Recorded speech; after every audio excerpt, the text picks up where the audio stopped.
Welcome to study go with Zeenat. आज इस video में हम बीएनएसएस का चैप्टर नंबर 2 देखेंगे, chapter number 3 and chapter number 4।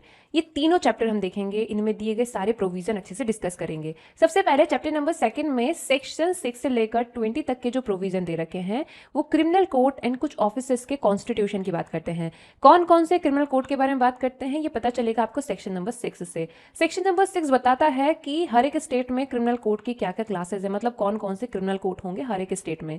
ये कहता है कि हाई कोर्ट और उन कोर्ट को छोड़ के जो किसी अदर लॉ में बीएनएसएस के अलावा कॉन्स्टिट्यूट हो रहे हैं, लाइक जैसे कि पॉक्सो एक्ट में स्पेशल कोर्ट एस्टेब्लिश होता है, तो ये तो है ही हाई कोर्ट और वो वाले कोर्ट जो भी मैंने बताया आपको।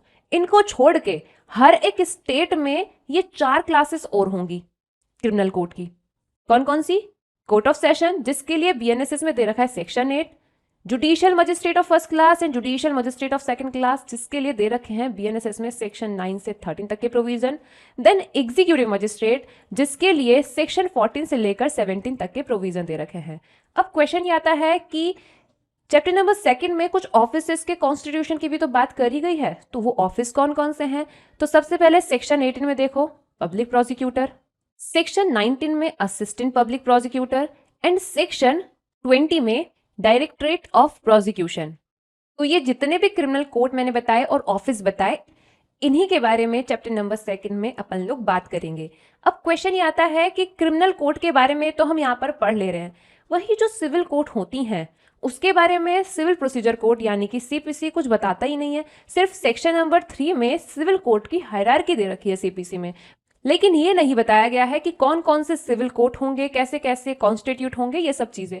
तो इन चीजों के लिए जानकारी कहाँ से मिलती है?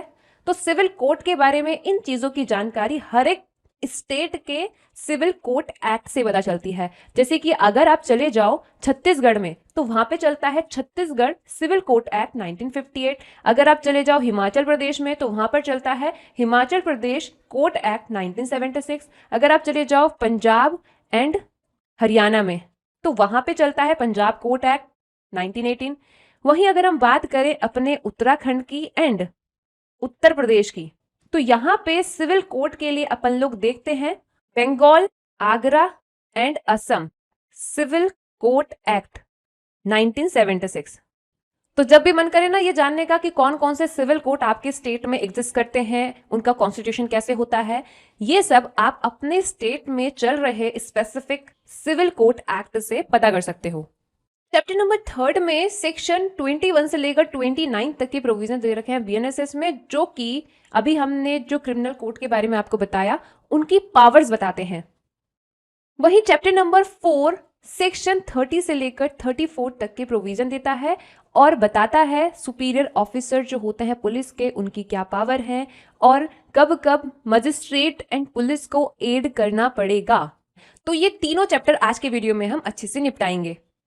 अगर आप प्रिपेयर कर रहे हैं जुडिशरी, एपीओ या किसी भी लॉ से रिलेटेड एग्जाम के लिए और आपके एग्जाम में BNSS, BSA, BNS, TPA, CPC या कोई भी सब्जेक्ट जो लिस्ट में मेंशन है वो अगर पूछा जाता है, जिसके मैंने बनाए हुए हैं नोट्स, चाहे एमसीक्यू टाइप ऑफ क्वेश्चंस आते हों या फिर आते हों डिस्क्रिप्टिव टाइप के क्वेश्चंस, सब जगह जो नोट्स मैंने बनाए हुए हैं वो आपको हेल्प करने वाले हैं।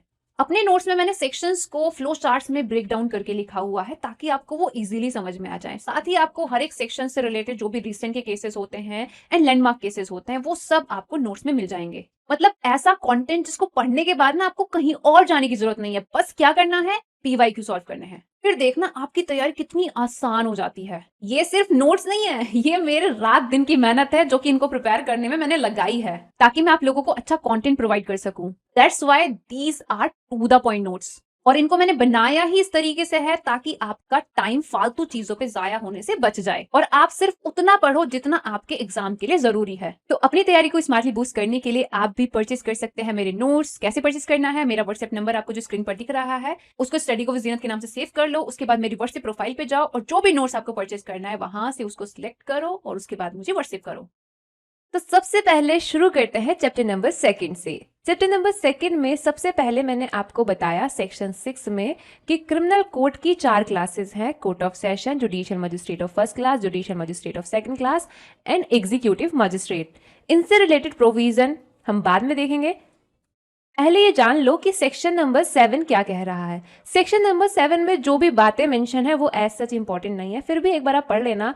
सबसे पहले कह रहा है कि हर एक स्टेट या तो खुद सेशन डिवीजन होगा या कंसिस्ट करेगा सेशन डिवीजन, और हर एक सेशन डिवीजन बीएनएसएस के पर्पस के लिए डिस्ट्रिक्ट होगी या फिर कंसिस्ट करेगी डिस्ट्रिक्ट। तो ये बात कुछ इतना इंपॉर्टेंट नहीं है, बट इंपॉर्टेंट जो है वो है सबसेक्शन 2 एंड सबसेक्शन 3 में जो बातें मेंशन है। क्या बातें मेंशन है कि स्टेट गवर्नमेंट क्या कर सकती है, हाई कोर्ट को कंसल्ट करके सेशन डिविजन्स एंड डिस्ट्रिक्ट का जो एरिया ऑफ लिमिट है वो और उनकी जो संख्या है वो बदल सकती है।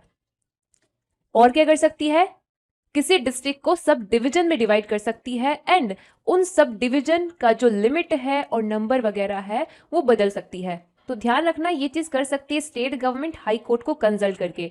बाकी ये कह रहे हैं कि session division, district, sub division अगर बीएनएसएस के कमेंसमेंट में आने से पहले किसी स्टेट में एग्जिस्ट कर रहे थे तो माना जाएगा कि उनको ना सेक्शन नंबर 7 के तहत ही फॉर्म किया गया था।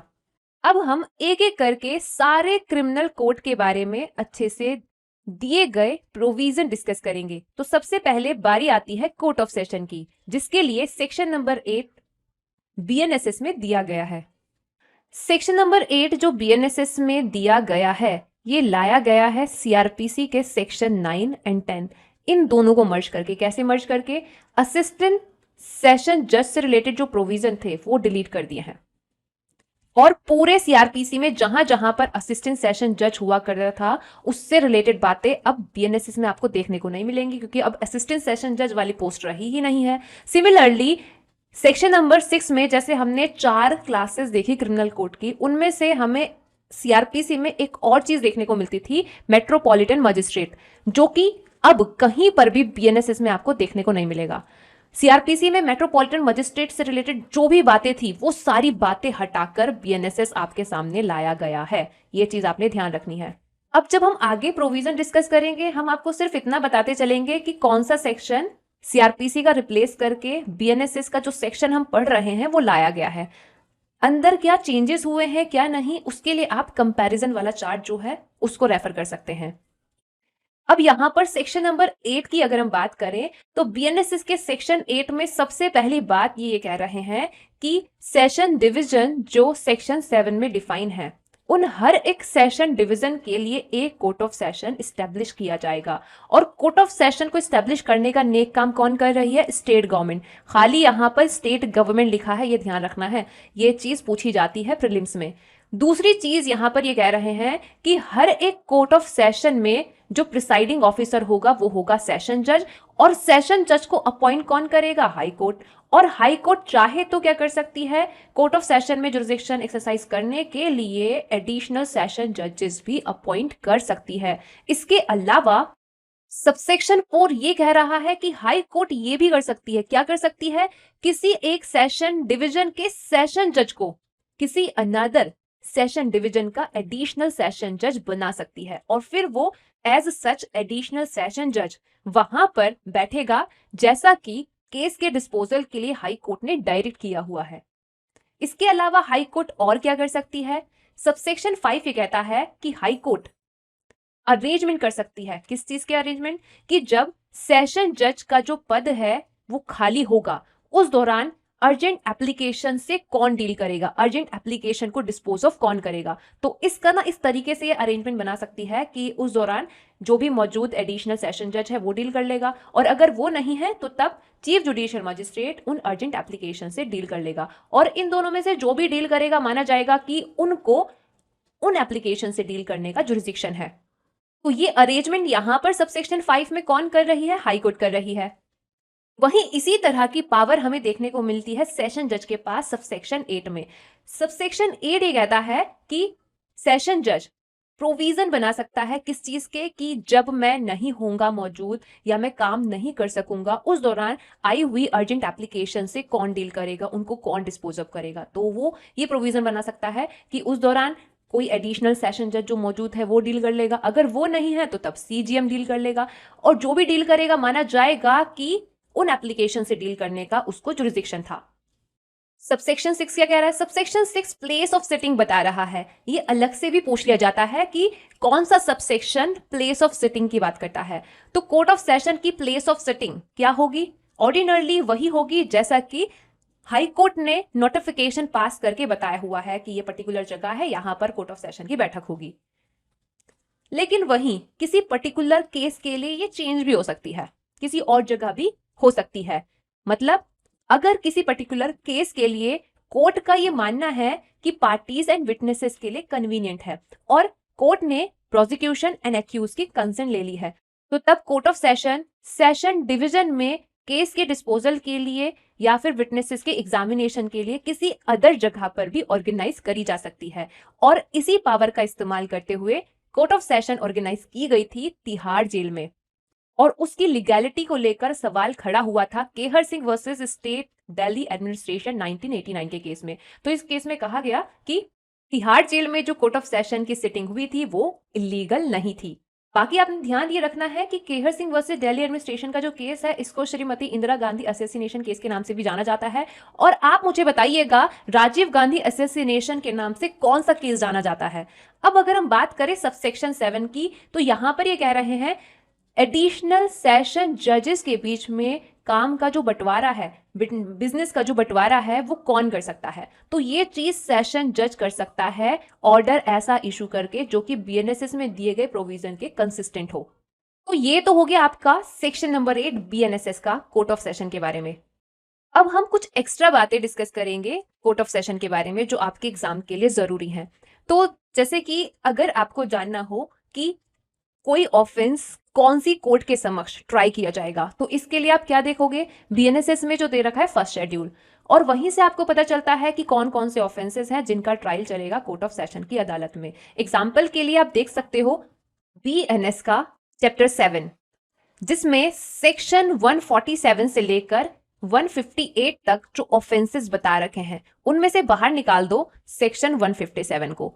सेक्शन 157 वाले ऑफेंस को छोड़ के सेक्शन 147 से लेकर 158 तक जो ऑफेंसेस बता रखे हैं उनका ट्रायल चलेगा कोर्ट ऑफ सेशन की अदालत में, क्योंकि वो ऑफेंसेस एक्सक्लूसिवली ट्राइबल है by the court of session, और ये चीज पता चलती है बीएनएसएस के फर्स्ट शेड्यूल से। और जब भी कोई ऑफेंस एक्सक्लूसिवली ट्राइबल होता है by the court of session, तो उसका चलता है सेशन ट्रायल बीएनएसएस के चैप्टर नंबर 19 में सेक्शन 248 से लेकर 260 तक के जो प्रोविजन दे रखे हैं उनके अकॉर्डिंग।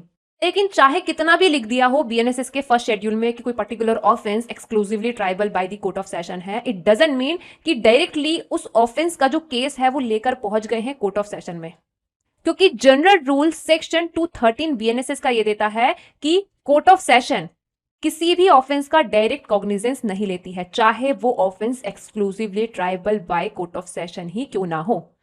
तो कब लेती है कॉग्निजेंस? तब लेती है कॉग्निजेंस जब मजिस्ट्रेट अंडर सेक्शन 232 या फिर under section 362 of BNSS court of session को केस करता है कमिट।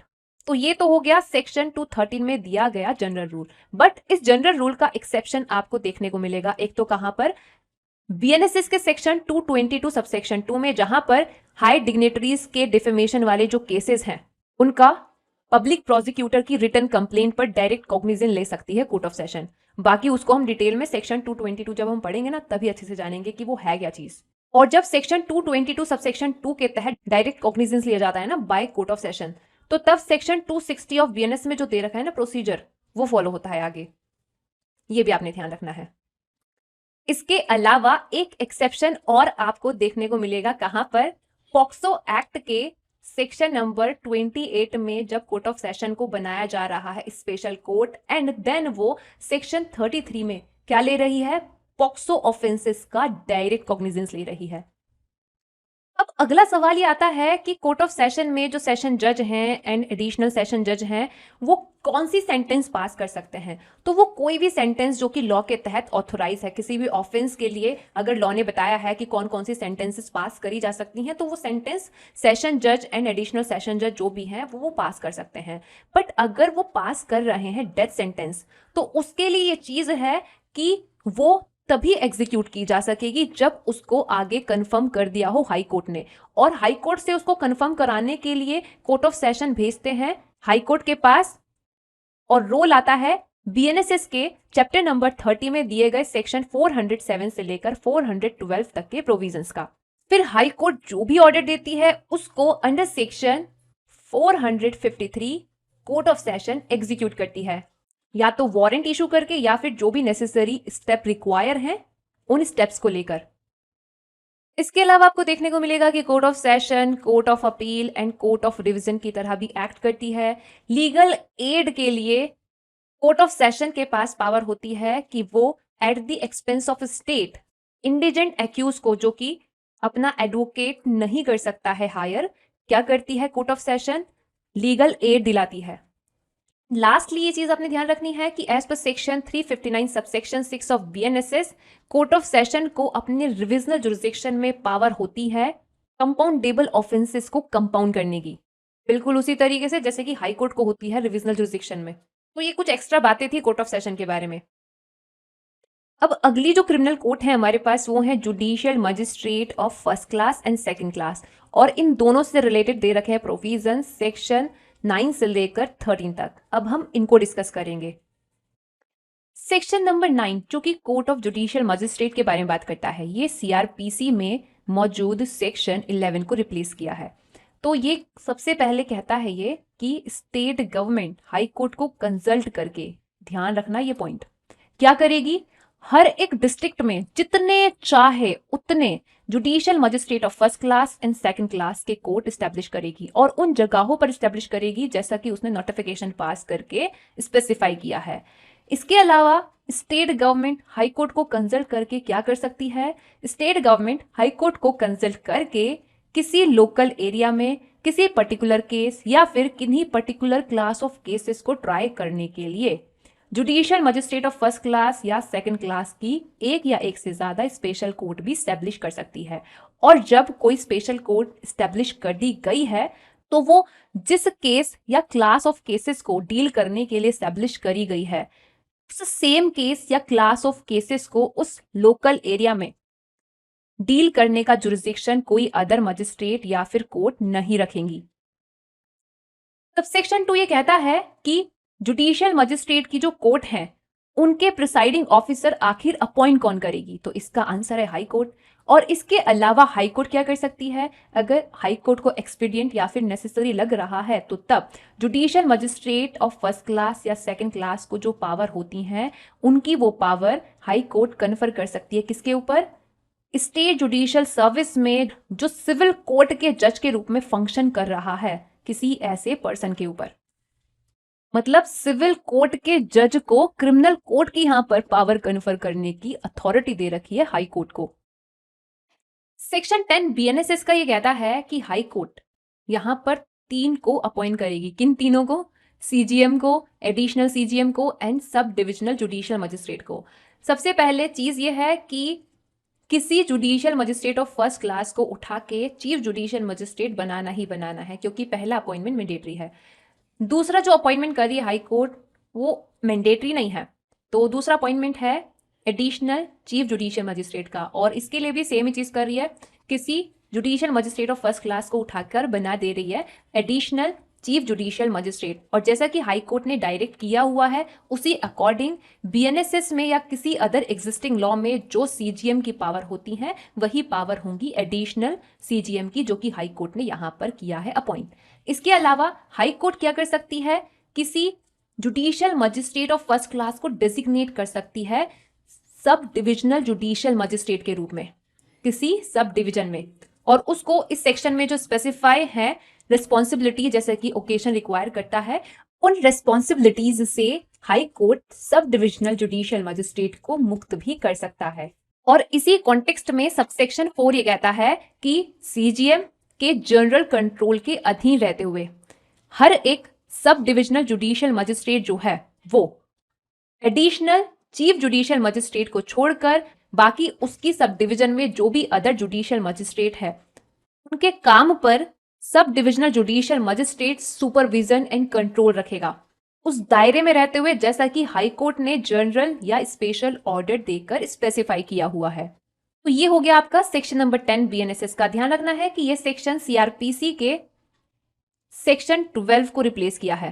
तो साथ साथ में ना आप ये चीजें नोट करते चलो कि जो बीएनएसएस का सेक्शन अभी आप पढ़ रहे हो वो सीआरपीसी में पहले कौन सा सेक्शन होता था। सेक्शन 11 जो दे रखा है बीएनएसएस में स्पेशल जुडिशियल मजिस्ट्रेट के बारे में, ये सेक्शन सीआरपीसी में होता था सेक्शन 13। नोट कर लेना ये भी। तो ये सेक्शन आखिर क्या बात करता है, तो सबसे पहली बात यहां पर ये कह रखी है कि अगर सेंट्रल गवर्नमेंट ने या फिर स्टेट गवर्नमेंट ने रिक्वेस्ट करी है हाई कोर्ट से, तो तब हाई कोर्ट क्या कर सकती है। तो हाई कोर्ट कर ये सकती है कि बीएनएसएस में जो भी पावर होती हैं judicial magistrate of first class या फिर सेकंड क्लास की, वो सारी पावर या उनमें से कोई पावर किसी स्पेसिफिक केस या क्लास ऑफ केसेस के लिए किसी लोकल एरिया में किसी ऐसे पर्सन को कॉन्फर कर सकती है, किसी ऐसे पर्सन को दे सकती है जो कि होल्ड करता है या फिर होल्ड कर चुका है गवर्नमेंट पोस्ट और पजेस करता है वो क्वालिफिकेशन और एक्सपीरियंस लीगल अफेयर से रिलेटेड, जैसा कि रूल बनाकर हाई कोर्ट ने स्पेसिफाई किया हुआ है। और इस तरीके से जिस पर्सन को power judicial magistrate of first class या सेकंड क्लास की हाई कोर्ट दे रहा है upon the request of central government या फिर स्टेट गवर्नमेंट, ये जो बनेगा अब मजिस्ट्रेट, इस मजिस्ट्रेट को कहेंगे स्पेशल जुडिशियल मजिस्ट्रेट। और इस तरह का अपॉइंटमेंट स्पेशल जुडिशियल मजिस्ट्रेट का एट अ टाइम सिर्फ और सिर्फ 1 ईयर के लिए किया जा सकता है, उससे ज्यादा पीरियड के लिए नहीं किया जा सकता है।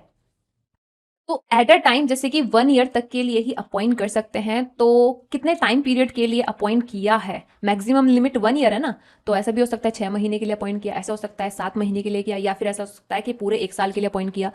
तो वो चीज पता कैसे चलेगी कि कितने टाइम के लिए अपॉइंट किया, वो चीज पता चलेगी जैसा कि हाई कोर्ट ने जनरल और स्पेशल ऑर्डर देकर डायरेक्ट किया हुआ है वहां से। तो ये हो गया आपका सेक्शन 11 बीएनएसएस का। सेक्शन 14 सीआरपीसी को रिप्लेस करके बीएनएसएस में लाया गया है सेक्शन 12। और बीएनएसएस का सेक्शन 12 ये बताता है कि जुडिशियल मजिस्ट्रेट का local area of jurisdiction define कौन कर सकता है, चीफ जुडिशियल मजिस्ट्रेट। और इसी कॉन्टेक्स्ट में सबसे पहली बात यहाँ पर ये कही गई है कि हाई कोर्ट के अधीन रहते हुए चीफ जुडिशियल मजिस्ट्रेट सेक्शन 9 में या 11 में अपॉइंट हुए मजिस्ट्रेट का local limits of area define कर सकता है।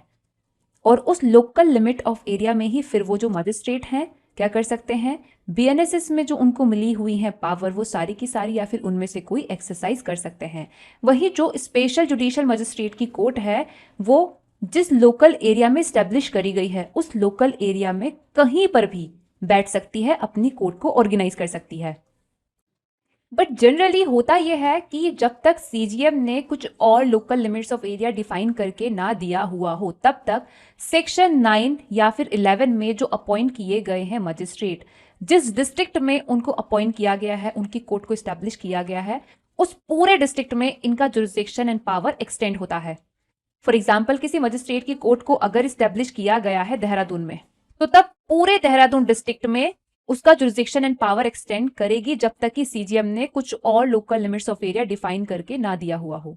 सबसेक्शन 3 ये कह रहा है कि अगर हो ये जाए कि जिस डिस्ट्रिक्ट में ये मजिस्ट्रेट ऑर्डिनरली अपनी कोर्ट को होल्ड करता है, क्योंकि उस डिस्ट्रिक्ट में इसको अपॉइंट किया गया है, इसके कोर्ट को स्टैब्लिश किया गया है, मान के चलो देहरादून में, लेकिन हो ये जाए कि उसका लोकल जुरिसडिक्शन इस डिस्ट्रिक्ट के बियॉन्ड एक्सटेंड हो जाए, मान के चलो हरिद्वार में एक्सटेंड कर दिया है, अब कौन सा कोर्ट ऑफ सेशन या फिर चीफ जुडिशियल मजिस्ट्रेट ऐसे मजिस्ट्रेट को सुपरवाइज करेगा? तो इसका आंसर है जब तक कुछ और ना कहा गया हो तब तक उस डिस्ट्रिक्ट का कोर्ट ऑफ सेशन या सीजीएम ऐसे मजिस्ट्रेट को सुपरवाइज करेगा जिस डिस्ट्रिक्ट में इस मजिस्ट्रेट की कोर्ट फिजिकली लोकेटेड है। यानी कि आंसर रहेगा यहां पर क्वेश्चन का क्या, देहरादून। इसी के साथ आपका सेक्शन नंबर 12 होता है कंप्लीट। सीआरपीसी के सेक्शन 15 को बीएनएसएस का सेक्शन 13 रिप्लेस किया है। सेक्शन 13 बताता है जो जुडिशियल मजिस्ट्रेट अभी तक हम पढ़कर आए उनका हायरार्की कि कौन सा मजिस्ट्रेट किसके सबऑर्डिनेट है। तो सीधे उस हायरार्की को हम देखते हैं। तो ये तो पता ही है कि सबसे टॉप पर बैठा है हमारा सुप्रीम कोर्ट, उसके बाद आता है हाई कोर्ट, सिर्फ और सिर्फ हायरार्की के पर्पज से। बाकी किसी भी तरीके से हाई कोर्ट सुप्रीम कोर्ट के इंफीरियर नहीं होता है, ये चीज भी ध्यान रखनी है। फिर हाई कोर्ट के नीचे आता है हायरार्की में सेशन जज और एडिशनल सेशन जज।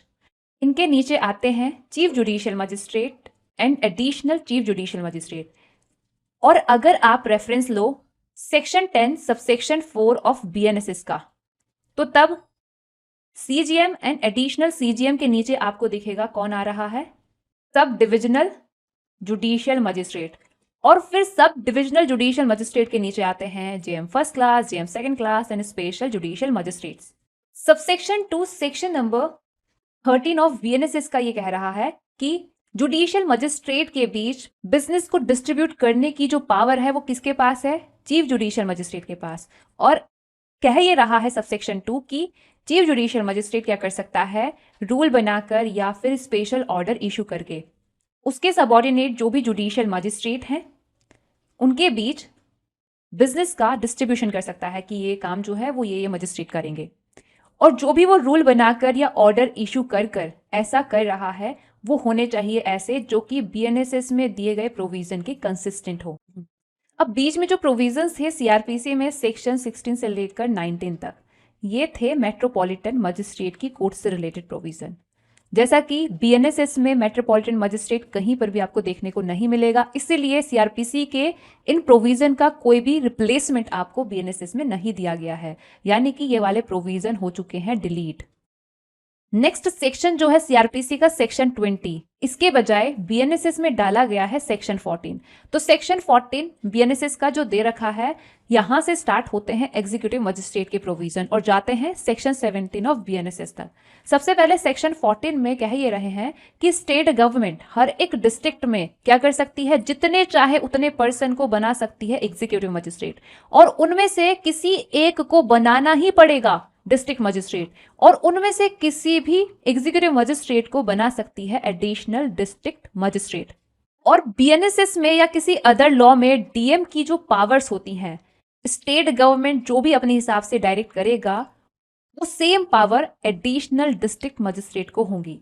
सबसेक्शन 3 ये कह रहा है कि डिस्ट्रिक्ट मजिस्ट्रेट का पद अगर हो जाता है खाली, तो जो भी ऑफिसर टेम्पररी चार्ज लेगा डिस्ट्रिक्ट एग्जीक्यूटिव एडमिनिस्ट्रेशन का, तो तब सारी की सारी पावर एंड ड्यूटीज जो कॉन्फर करी गई हैं, इंपोज करी गई हैं DM को BNSS में, वो सारी की सारी पावर वो ऑफिसर इस्तेमाल कर सकेगा, उन ड्यूटीज को परफॉर्म कर सकेगा। कब तक, जब तक कि स्टेट गवर्नमेंट कोई फर्दर ऑर्डर नहीं दे देती है। सबसेक्शन 4 ये कह रहा है कि स्टेट गवर्नमेंट के पास ये पावर है कि क्या कर सकते हैं स्टेट गवर्नमेंट, किसी एग्जीक्यूटिव मजिस्ट्रेट को किसी सब डिवीजन का चार्ज देकर बना सकती है सब डिविजनल मजिस्ट्रेट, और जब जरूरी हो तो तब उसको इस चीज से मुक्त भी कर सकती है। और ये जो पावर है स्टेट गवर्नमेंट की, स्टेट गवर्नमेंट अपने कंट्रोल में रखते हुए और जो भी डायरेक्शन उसको देना लग रहा है सही, उन डायरेक्शन को देकर क्या कर सकती है, अपनी ये पावर स्टेट गवर्नमेंट जनरल या स्पेशल ऑर्डर देकर डिस्ट्रिक्ट मजिस्ट्रेट को भी कर सकती है डेलीगेट, की जो डिस्ट्रिक्ट मजिस्ट्रेट है वो ऐसा कर सकता है, किसी एग्जीक्यूटिव मजिस्ट्रेट को किसी सब डिवीजन का चार्ज दे सकता है और चार्ज से मुक्त कर सकता है। सबसेक्शन 6 ये कह रहा है कि ये जो सेक्शन अभी हमने पढ़ा सेक्शन नंबर 14, ये किसी भी तरीके से स्टेट गवर्नमेंट को रोकता नहीं है क्या करने से, सारी की सारी या फिर कोई पावर एग्जीक्यूटिव मजिस्ट्रेट की किसी एग्जिस्टिंग लॉ के तहत किसी कमिश्नर ऑफ पुलिस को कॉन्फर करने से। तो अब स्टेट गवर्नमेंट किसी कमिश्नर ऑफ पुलिस को एग्जीक्यूटिव की सारी या कोई भी पावर बिना किसी झिझक के दे सकता है अंडर एनी एग्जिस्टिंग लॉ। तो ये तो हो गया आपका सेक्शन 14 BNSS का। सेक्शन 15 BNSS का CRPC के सेक्शन 21 को रिप्लेस किया है। और ये सेक्शन आखिर बात किसकी करता है, ये बात करता है स्पेशल एग्जीक्यूटिव मजिस्ट्रेट की, जिसको अपॉइंट कौन कर रहा है, स्टेट गवर्नमेंट। किस लिए, किन्हीं पर्टिकुलर एरियाज या किन्हीं स्पेसिफिक फंक्शंस को परफॉर्म करने के लिए। तो state government special executive magistrate appoint कर रही है, किसको अपॉइंट कर रही है, किसी भी एग्जीक्यूटिव मजिस्ट्रेट को उठा के बना दिया स्पेशल एग्जीक्यूटिव मजिस्ट्रेट, या फिर किसी ऐसे पुलिस ऑफिसर को जो कि सुपरिटेंडेंट ऑफ पुलिस की रैंक के इक्विवेलेंट है या फिर सुपरिटेंडेंट ऑफ पुलिस की रैंक से नीचे का नहीं है, उससे ऊपर का कोई भी सुपीरियर ऑफिसर हो सकता है बट उससे नीचे का नहीं होना चाहिए। तो ये एक नई चीज है जो आपने ध्यान रखनी है। कितने टाइम के लिए स्टेट गवर्नमेंट अपॉइंट कर रही है, उतने टाइम के लिए जैसा स्टेट गवर्नमेंट को लग रहा है सही, और जो लग रहा है सही वो पावर एग्जीक्यूटिव मजिस्ट्रेट की जो होती है BNSS में, वो इस स्पेशल एग्जीक्यूटिव मजिस्ट्रेट को स्टेट गवर्नमेंट कन्फर कर सकती है। तो ये हो गया BNSS का सेक्शन 15। सेक्शन 16 एग्जीक्यूटिव मजिस्ट्रेट के लोकल जुरिस्डिक्शन के बारे में बात करता है और ये सेक्शन सीआरपीसी के सेक्शन 22 को रिप्लेस करके लाया गया है। तो सेक्शन 16 बीएनएसएस का क्या कहता है? ये कहता है कि जो एग्जीक्यूटिव मजिस्ट्रेट होते हैं उनका लोकल लिमिट्स ऑफ एरिया कौन डिफाइन करता है? District magistrate. तो यही कह रहे हैं कि स्टेट गवर्नमेंट के कंट्रोल में रहते हुए जो सीजीएम था ना, वो हाई कोर्ट के कंट्रोल में रहते हुए जुडिशियल मजिस्ट्रेट का local area of limit define कर रहा था। कहां पर डिफाइन कर रहा था? Section number 12 subsection 1 of BNSS में। बट यहां पर डिस्ट्रिक्ट मजिस्ट्रेट स्टेट गवर्नमेंट के कंट्रोल में रहते हुए डिफाइन कर रहा है लोकल लिमिट्स ऑफ एरिया, जिसके भीतर रहते हुए ही एग्जीक्यूटिव मजिस्ट्रेट अपनी वो सारी या कोई पावर इस्तेमाल कर सकते हैं जो कि उनको दे रखी हैं बीएनएसएस ने। तो जो डिस्ट्रिक्ट मजिस्ट्रेट है वो time to time subordinate executive magistrate का local limits of area define कर सकता है। और जनरली ये चीज होती है कि जो एग्जीक्यूटिव मजिस्ट्रेट हैं उनका जुरिस्डिक्शन और पावर उस पूरे डिस्ट्रिक्ट में एक्सटेंड होता है जिस डिस्ट्रिक्ट में उनको किया गया है अपॉइंट, जब तक कि उनका लोकल जुरिस्डिक्शन कुछ और ना बताया गया हो। तो जो सेक्शन 16 अभी हमने पढ़ा ये आपको बीएनएसएस के सेक्शन नंबर 12 के जैसा जैसा लगा होगा।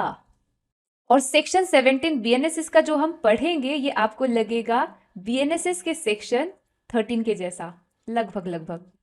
ओके, वहां पर जुडिशियल मजिस्ट्रेट है, यहां पर एग्जीक्यूटिव मजिस्ट्रेट है, बस अंतर इतना है।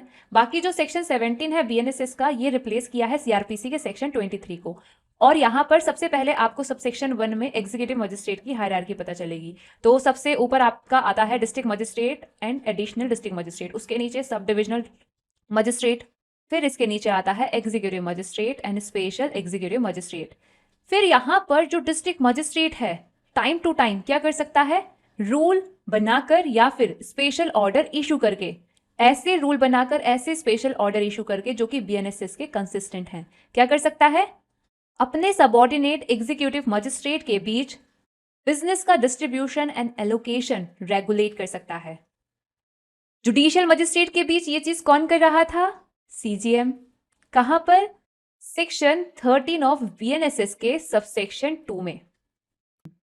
अब बीएनएसएस में सेक्शन नंबर 18 जो कि बात करता है पब्लिक प्रोसिक्यूटर की, ये रिप्लेस किया है सीआरपीसी के सेक्शन 24 को।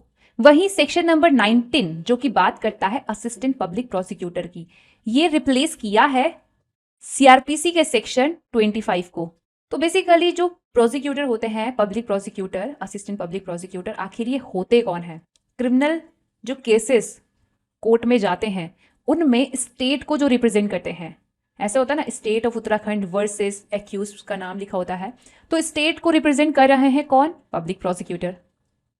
And as per section 2 subsection 1 clause V, public prosecutor का मतलब होता है उस पर्सन से जिसको अपॉइंट किया जा रहा है सेक्शन 18 ऑफ बीएनएसएस में, और साथ ही पब्लिक प्रोसिक्यूटर के डायरेक्शन के तहत जो भी पर्सन एक्ट करता है वो भी पब्लिक प्रोसिक्यूटर होता है। एग्जाम्पल के लिए आप सेक्शन 338 बीएनएसएस का देख सकते हो। इसके अलावा सेक्शन 32 ऑफ पॉक्सो एक्ट में भी देखने को मिलता है पब्लिक प्रोसिक्यूटर का अपॉइंटमेंट।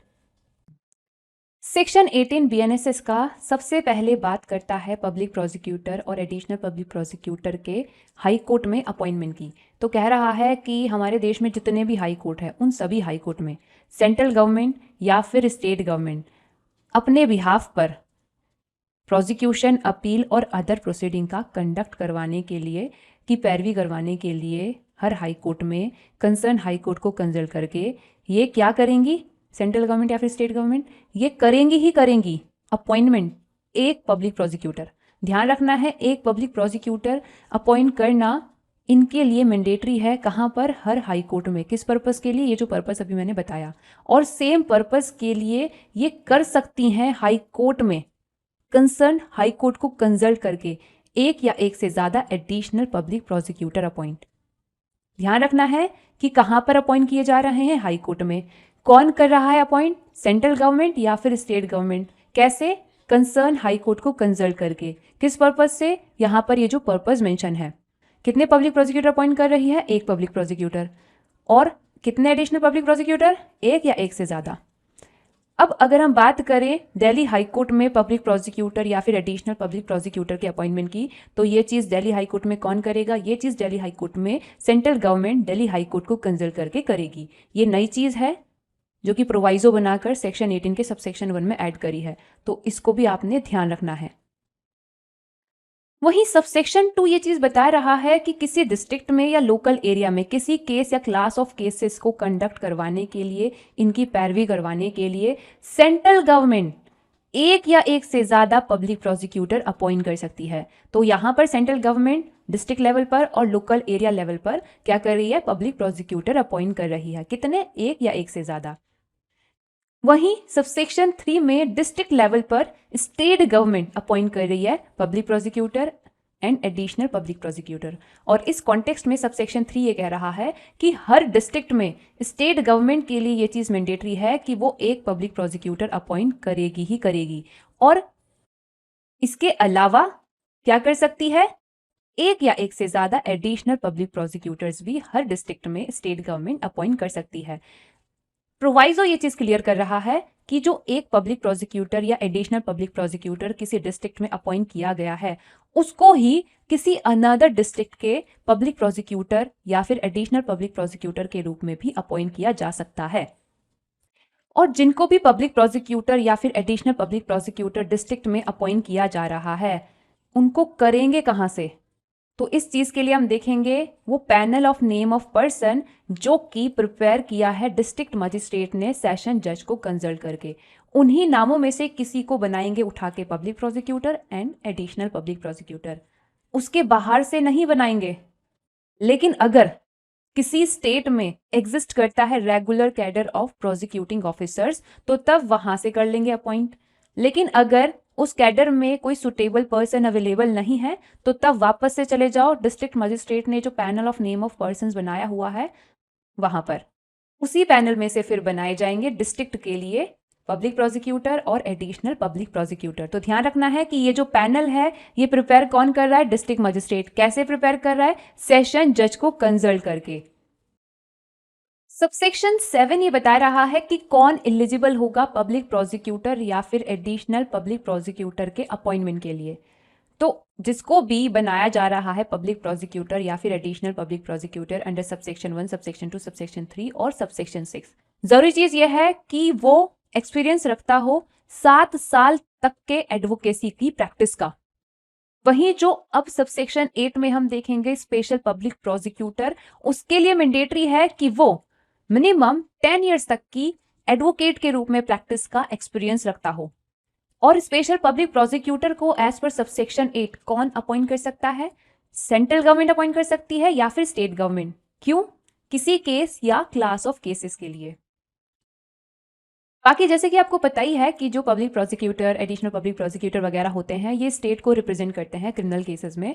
तो यहां पर प्रोवाइजो ये चीज क्लियर कर रहा है कि कोर्ट विक्टिम को परमिशन दे सकती है अगर विक्टिम अपनी चॉइस का कोई एडवोकेट उस क्रिमिनल केस में इंगेज करना चाह रही है, ताकि वो अंडर दिस सबसेक्शन प्रोसिक्यूशन में असिस्ट करे। तो तब विद कोर्ट परमिशन विक्टिम अपनी चॉइस के एडवोकेट को क्रिमिनल केस में इंगेज कर सकती है। सबसेक्शन 9 बता रहा है कि ये जो ईयर ऑफ एक्सपीरियंस यहाँ पर दे रखा है पब्लिक प्रोसिक्यूटर और एडिशनल पब्लिक प्रोसिक्यूटर के लिए 7 ईयर का और स्पेशल पब्लिक प्रोसिक्यूटर के लिए 10 ईयर्स का। तो उसमें अगर कोई पर्सन पब्लिक प्रोसिक्यूटर के रूप में, एडिशनल पब्लिक प्रोसिक्यूटर के रूप में या फिर असिस्टेंट पब्लिक प्रोसिक्यूटर के रूप में या किसी अदर प्रोसिक्यूटिंग ऑफिसर के रूप में बीएनएसएस के आने से पहले या आने के बाद अपनी सर्विस दे चुका है, तो वो टाइम भी यहां पर एडवोकेसी की प्रैक्टिस के ये जो ईयर्स बता रखे हैं इनमें इंक्लूड किया जाएगा। ये हो गया आपका सेक्शन नंबर 18 बीएनएसएस का। सेक्शन 19 बीएनएसएस में असिस्टेंट पब्लिक प्रोसिक्यूटर के बारे में बात करता है। सबसे पहले असिस्टेंट पब्लिक प्रोसिक्यूटर को अपॉइंट कर रही है स्टेट गवर्नमेंट। कहां पर? हर एक डिस्ट्रिक्ट में। क्यों? For conducting prosecution in court of magistrate. तो जो कोर्ट ऑफ मजिस्ट्रेट आज के वीडियो में हमने डिस्कस किए, वहां पर प्रोसिक्यूशन की पैरवी वगैरह करवाने के लिए हर एक डिस्ट्रिक्ट में स्टेट गवर्नमेंट करेगी ही करेगी क्या? एक या एक से ज्यादा असिस्टेंट पब्लिक प्रोसिक्यूटर अपॉइंट।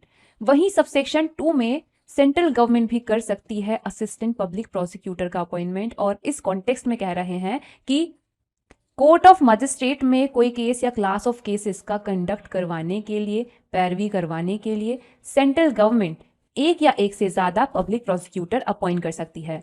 तो ऊपर तो स्टेट गवर्नमेंट के ऊपर मैंडेटरी है कि वो असिस्टेंट पब्लिक प्रोसिक्यूटर एक या एक से ज्यादा करे ही करे अपॉइंट, वहीं सेंट्रल गवर्नमेंट के लिए ये चीज मैंडेटरी नहीं है।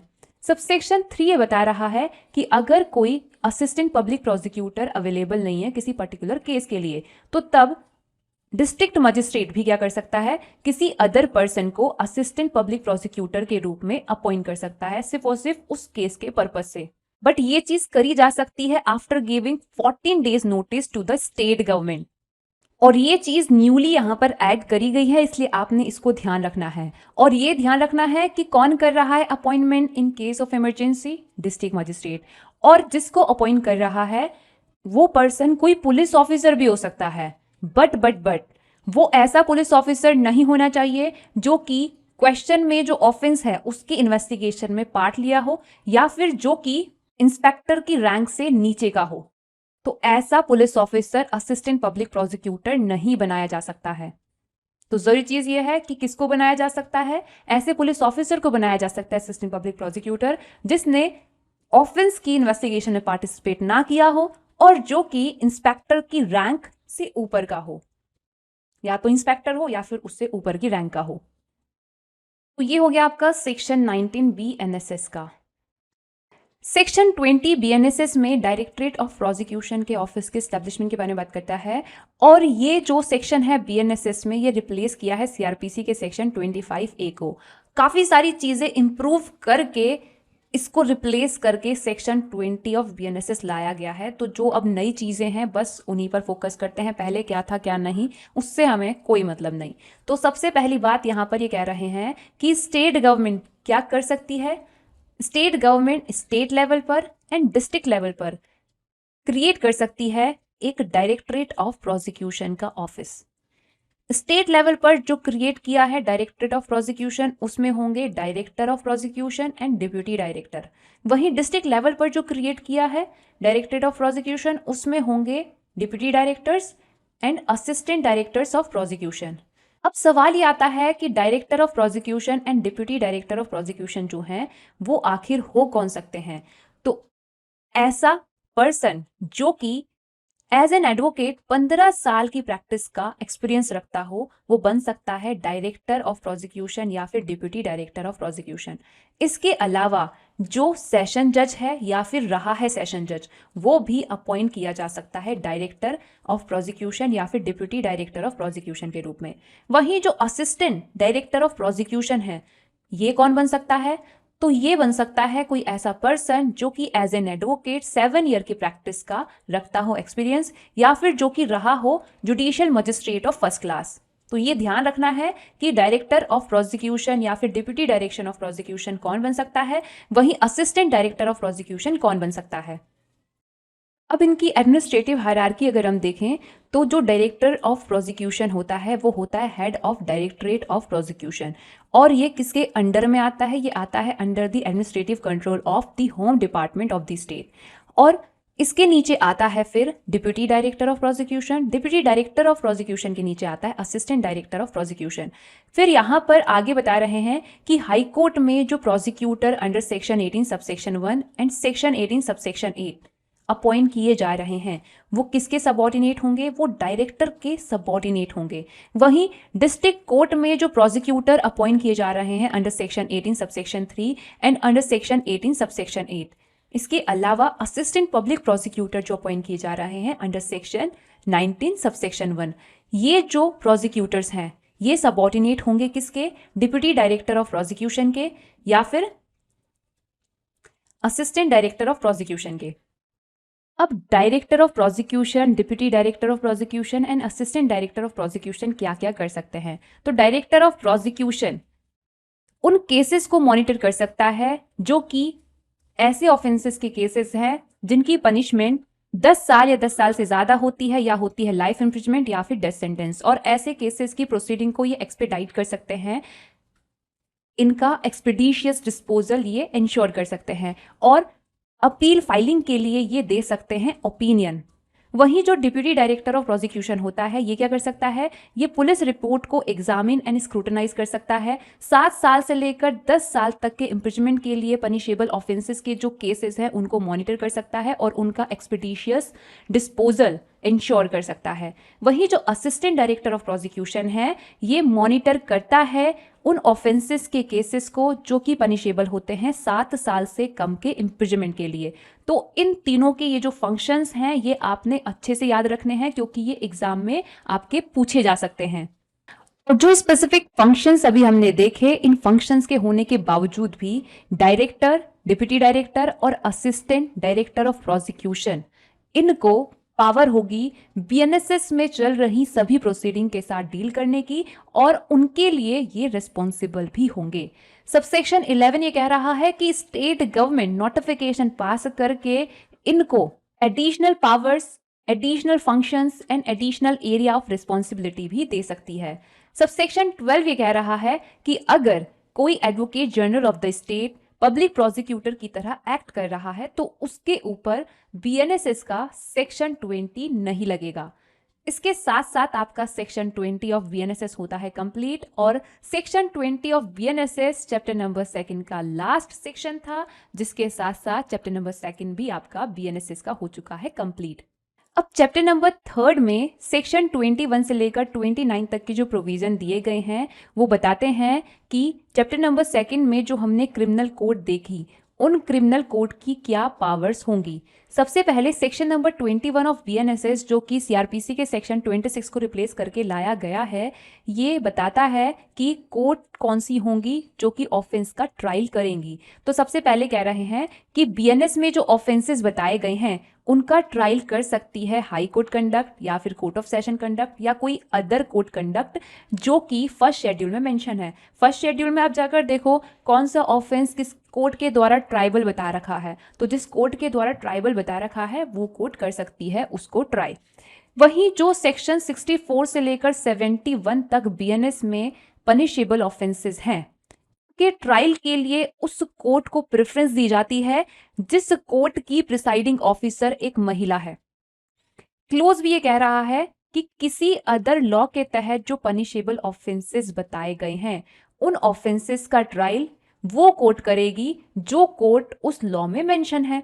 अगर कोई कोर्ट मेंशन ही नहीं कर रहा है वो लॉ तो तब हाई कोर्ट या फिर वो अदर कोर्ट जो कि फर्स्ट शेड्यूल में मेंशन है। फर्स्ट शेड्यूल में जो सेकंड क्लासिफिकेशन दे रखा है ना उन ऑफेंसेस का जो अदर लॉज में पनिशेबल है उससे पता चलेगा कि कौन सी कोर्ट करेगी उनको ट्राई। तो ये हो गया आपका सेक्शन 21 ऑफ बीएनएसएस। और जैसे कि मैंने बताया आपको कि ये सीआरपीसी के सेक्शन 26 को रिप्लेस किया है। सीआरपीसी में फिर आगे जो होता था सेक्शन 27 वो डिलीट कर दिया जा चुका है, उसका कोई रिप्लेसमेंट बीएनएसएस में नहीं दिया गया है। तो अब सीधे बात करें अगर हम सेक्शन 28 ऑफ सीआरपीसी की, इसको रिप्लेस करके बीएनएसएस में लाया गया है सेक्शन 22 जिसमें सबसे पहले हाई कोर्ट के बारे में ये बताते हैं कि हाई कोर्ट कोई भी सेंटेंस जो कि लॉ ने ऑथोराइज करी है पास कर सकता है। हाई कोर्ट के पास ये पावर है कि कोई भी सेंटेंस वो पास कर सकता है। अगर किसी ऑफेंस के लिए डेथ पेनल्टी पनिशमेंट लॉ ने बोली है कि ये जो पर्टिकुलर ऑफेंस है इसके लिए डेथ पेनल्टी दी जा सकती है या फिर लाइफ इम्प्रिजमेंट दी जा सकती है या फिर 10 सालों का कारावास दिया जा सकता है प्लस फाइन, तो तब जो भी सजा मेंशन है लॉ ने प्रिस्क्राइब करी हुई वो सजा हाई कोर्ट दे सकता है, पास कर सकता है। लेकिन अगर मान के चलो कोई ऑफेंस है जिसके लिए लॉ ने प्रिस्क्राइब करी है 10 साल तक के कारावास की सजा, उससे ज्यादा उसके लिए नहीं करी जा सकती है पास, तो तब हाई कोर्ट भी सिर्फ उतनी ही सजा पास कर सकता है, उससे ज्यादा नहीं, क्योंकि लॉ ने जितना ऑथोराइज किया है उतना ही किसी ऑफेंस के लिए सजा हाई कोर्ट पास कर सकता है। वहीं जो सेशन जज और एडिशनल सेशन जज हैं इनके लिए भी सेम ही चीज है, बट अंतर यह है कि अगर ये डेथ सेंटेंस पास करते हैं तो डेथ सेंटेंस जो ये पास करेंगे ये कंफर्म करवाएंगे हाई कोर्ट से। हाई कोर्ट अगर कंफर्म कर देती है तभी डेथ सेंटेंस ये एग्जीक्यूट करवाएंगे।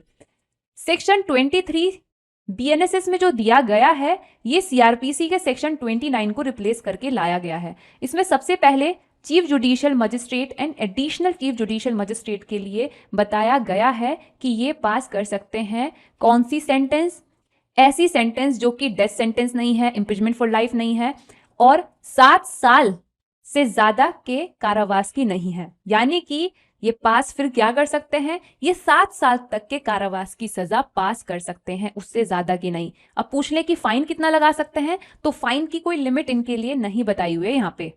वही जो मजिस्ट्रेट ऑफ फर्स्ट क्लास है, ये 3 साल तक के कारावास की सजा, 50,000 रुपए तक का फाइन या फिर दोनों या फिर कम्युनिटी सर्विस, ये सजा पास कर सकता है।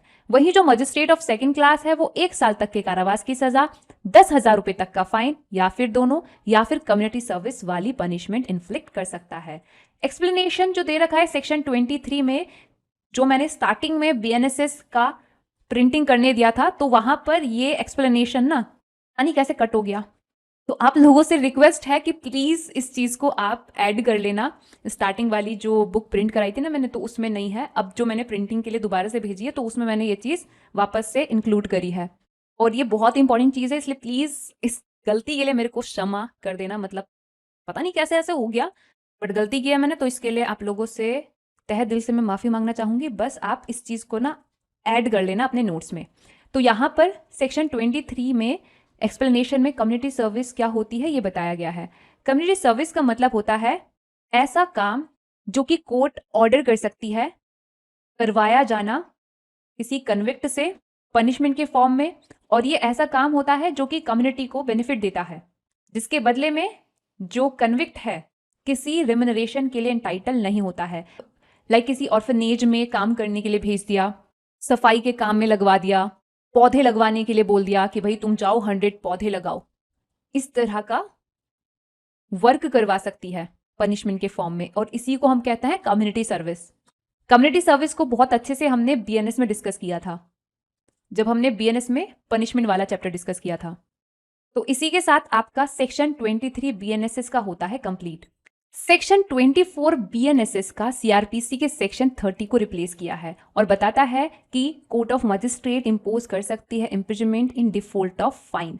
तो कितना कर सकती है ये भी बताया गया है। तो सबसे पहले कह रहे हैं कि अगर कोर्ट ऑफ मजिस्ट्रेट जो है उन्होंने फाइन की सजा पास करी थी, जिस पर्सन के अगेंस्ट फाइन की सजा पास करी थी उसने वो फाइन दिया ही नहीं, उसने कर दिया default of payment of fine, यानी फाइन नहीं दिया, तो तब इस वजह से उतना टर्म ऑफ इम्प्रिजनमेंट जितना कि लॉ ने ऑथोराइज किया हुआ है, लॉ ने कितना ऑथोराइज किया है इसके लिए आप देखो जाके section 8 subsection 3 and subsection 5 of BNS. तो उतना टर्म ऑफ इम्प्रिजनमेंट जितना कि लॉ ने ऑथोराइज किया है इन default of payment of fine court of magistrate impose कर सकता है। और ये जो imprisonment in default of payment of fine court of magistrate impose कर रहा है, ये मजिस्ट्रेट की अंडर सेक्शन 23 ऑफ बीएनएसएस जो पावर है उससे ज्यादा नहीं होना चाहिए। और जिस ऑफेंस के केस में वो ऐसा कर रहा है, अगर उस ऑफेंस के सब्सटेंटिव सेंटेंस का पार्ट इम्प्रिजनमेंट है, तो तब जितना टर्म ऑफ इम्प्रिजनमेंट उस ऑफेंस के लिए इंपोज करने के लिए कॉम्पिटेंट है, उसके 1/4 से ज्यादा का ये वाला टर्म ऑफ इम्प्रिजनमेंट वो नहीं लगा सकता है। फॉर एग्जाम्पल, जैसे कि आपको पता ही है judicial magistrate of first class 3 साल तक के कारावास की सजा पास कर सकता है। तो अगर किसी ऑफेंस के लिए उसने सजा पास करी थी फाइन की, और साथ ही मान लो 3 साल तक के कारावास की सजा भी लगाई थी, और 3 साल तक के कारावास की सजा ही ये लगा सकता है। तो अब ये जो फाइन नहीं दिया गया है, ऐसे फेलियर की वजह से जो टर्म ऑफ इम्प्रिजनमेंट इन्फ्लिक्ट करेगा मजिस्ट्रेट, वो इस 3 साल के 1/4 से ज्यादा की नहीं होगी। जितना मजिस्ट्रेट इन्फ्लिक्ट कर सकता है इम्प्रिजनमेंट की सजा सब्सटेंटिव सेंटेंस के रूप में, उसके 1/4 से ज्यादा के लिए इन default of payment of fine imprisonment वो इन्फ्लिक्ट नहीं कर सकता है, 1/4 तक ही कर सकता है। ओके।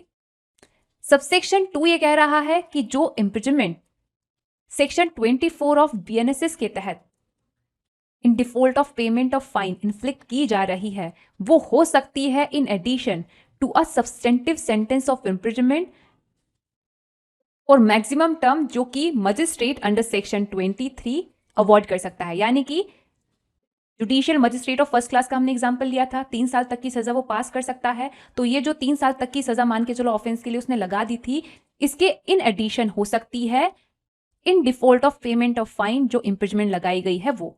ओके, क्योंकि ये 3 साल की सजा तो है सब्सटेंटिव सेंटेंस ऑफ इंप्रिजमेंट, ये चीज आपने ध्यान रखनी है। यहां पर आपका हो गया है सेक्शन 24 ऑफ बीएनएसएस। इसके साथ साथ एक बार आप नजर मार लेना बीएनएस के सेक्शन 8 सबसेक्शन 3 एंड सबसेक्शन 5 पर भी, क्योंकि इनका मैंने अभी जिक्र किया था ना, तो एक बार इनको आप सरसरी निगाहों से देख लो, स्क्रीनशॉट लेकर भी पढ़ सकते हो। बाकी अगर समझ में ना आए तो बीएनएस का जो मेरा लेक्चर था जिसमें मैंने ये पढ़ाया हुआ है वो एक बार आप देख लेना, वहां से आपको क्लियर हो जाएगा।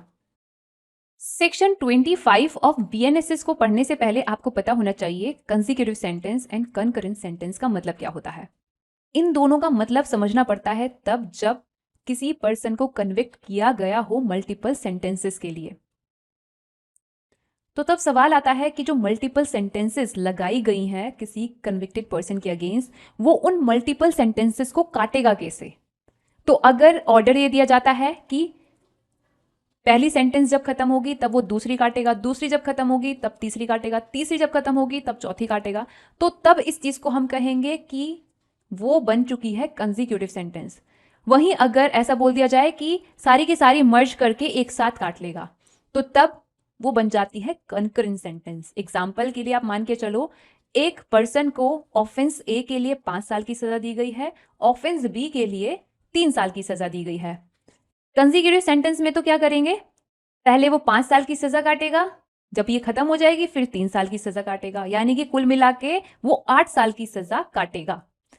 कंकरेंट सेंटेंस में क्या है, ये जो शॉर्टर वाली है सजा, इसको मर्ज कर दिया जाएगा 5 साल की सजा में, तो कुल मिलाकर वो 5 साल की सजा काटेगा। माना ये जाएगा ये जो 3 साल की सजा है ये 5 साल की सजा के साथ कंकरेंटली पैरेलली चल रही है। समझ में आ गया ये? तो ये होता है consecutive sentence and concurrent sentence का मतलब। इन बातों को ध्यान में रखते हुए सेक्शन 25 ऑफ बीएनएसएस हम पढ़ेंगे।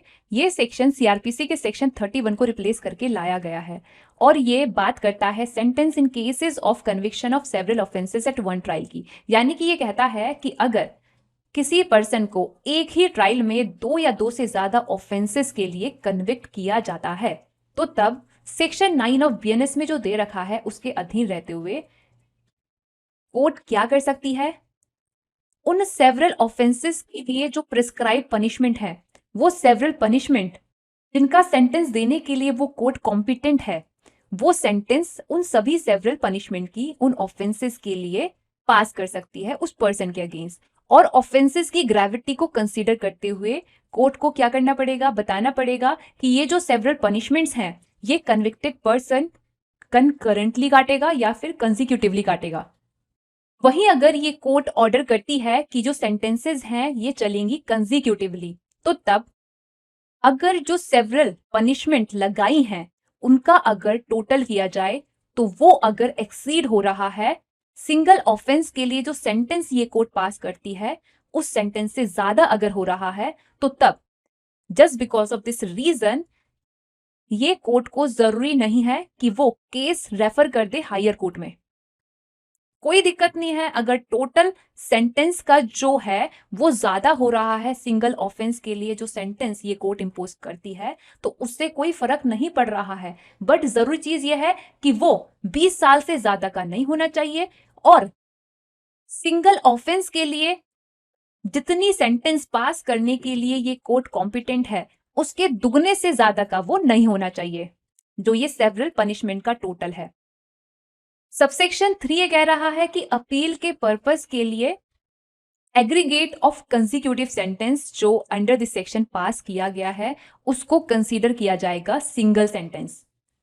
सेक्शन नंबर 26 ऑफ बीएनएसएस जो कि सीआरपीसी के सेक्शन 32 को रिप्लेस किया है, ये बात करता है मोड ऑफ कन्फरिंग पावर की, यानी कि जो पावर्स हैं वो किस तरीके से कन्फर करी जाएंगी, कौन कन्फर करेगा। इसको जस्ट ऐसे ही एक बार रीड कर लेना, बाकी इसकी सिर्फ हेडिंग ध्यान रखनी है।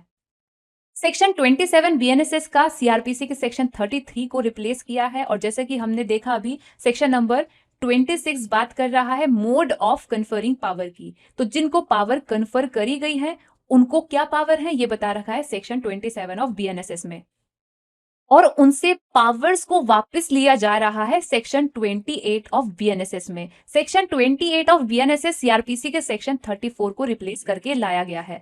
तो ये जो 3 सेक्शन अभी मैंने आपको बताया, सेक्शन 26, 27, 28 ऑफ बीएनएसएस, इनकी जस्ट एक बार रीडिंग कर लेना।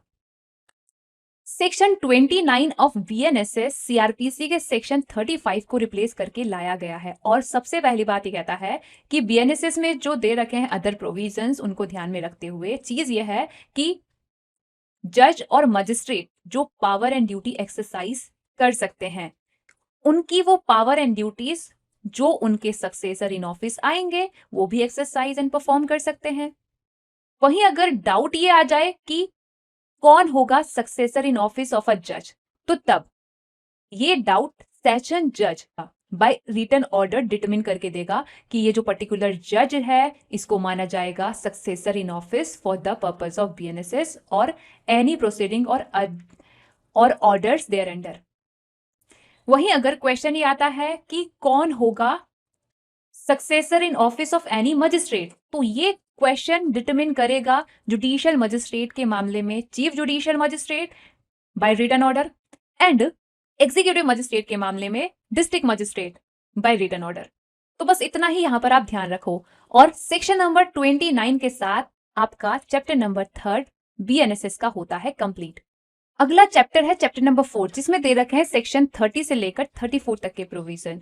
और सबसे पहले जो आपका सेक्शन 30 बीएनएसएस का है, जो कि सीआरपीसी के सेक्शन 36 को रिप्लेस करके लाया गया है, इसमें बस इतना ध्यान रखो कि ये कह रहा है कि officer in charge of police station जो होते हैं, यानी कि एसएचओ जो होते हैं, उनके ऊपर की रैंक के जो भी पुलिस ऑफिसर हैं वो कौन सी पावर एक्सरसाइज कर सकते हैं। तो ये एसएचओ की जो पावर होती है वो पावर एक्सरसाइज कर सकते हैं, बस इतना ध्यान रखो। सेक्शन 31 बीएनएसएस का सीआरपीसी के सेक्शन 37 को रिप्लेस करके लाया गया है, और ये कहता है कि हर एक पर्सन लीगली बाउंड है due to section 31 of BNSS. किस चीज के लिए लीगली बाउंड है? कि वो असिस्ट करे मजिस्ट्रेट और पुलिस ऑफिसर को जब भी रीजनेबली मजिस्ट्रेट या पुलिस ऑफिसर किसी पर्सन से मांग रहे हैं मदद। किस चीज के लिए मदद? जिस पर्सन को मजिस्ट्रेट या पुलिस ऑफिसर अरेस्ट करने के लिए ऑथोराइज है, उस पर्सन को पकड़ने के लिए या उसके एस्केप को प्रिवेंट करने के लिए मदद मांग रहे हैं, तो मदद करनी पड़ेगी। या फिर पीस का जो ब्रीच हो रहा है उसको रोकने के लिए या उसको दबाने के लिए, उसको सप्रेस करने के लिए अगर ये मदद मांग रहे हैं तो मदद करनी पड़ेगी। या फिर अगर ये मदद मांग रहे हैं रोकने के लिए, क्या चीज?